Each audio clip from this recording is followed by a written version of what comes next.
wararkii ugu dambeeyay ee naga soo gaadhay magaalada Dhuusamareeb ee xarunta maamulka Galmudug ayaa sheegaya in Madaxweyne Xaaf uu laba shardi oo adag ku xiray la shaqeynta Ahlu-Sunna wal Jamaaca. wararkii ugu dambeeyay ee ka imaanaya magaalada Dhuusamareeb ee caasimadda maamulka Galmudug ayaa sheegaya in Madaxweyne Xaaf diiday sii joogitaanka magaalada iyo la shaqeynta Ahlu-Sunna wal Jamaaca. Madaxweyne Xaaf ayaa laba shardi oo adag ku xiray inuu la sii shaqeeyo Ahlu-Sunna inuu sii joogo magaalada Dhuusamareeb. labada shardi oo Xaaf ku xiray Ahlu-Sunna ayaa kala ah in ciidamada daacadda oo Xaaf ee lagu xayiray duleedka magaalada Dhuusamareeb loo ogolaaday inay soo galaan gudaha magaalada Dhuusamareeb iyo in waftiga dawladda Soomaaliya ka socda isaga baxaan magaalada isla markaasna la joojiyo wada hadalada. labada shardi ayuu Xaaf ku xiray inuu sii joogo magaalada Dhuusamareeb oo ay gacanta ku hayaan ciidamada Ahlu-Sunna ee markii dambe Galmudugeeyay.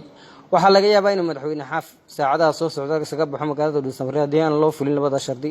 dadka falaqeeya siyaasadda ayaa sheegay inuu fashilmi doono qorshaha dawladda ee Ahlu-Sunna la wado haddii uusan Xaaf qayb ka noqon maadaama uu isagu yahay madaxweynaha sharciga ah oo ay ka goodo talada maamulkaas.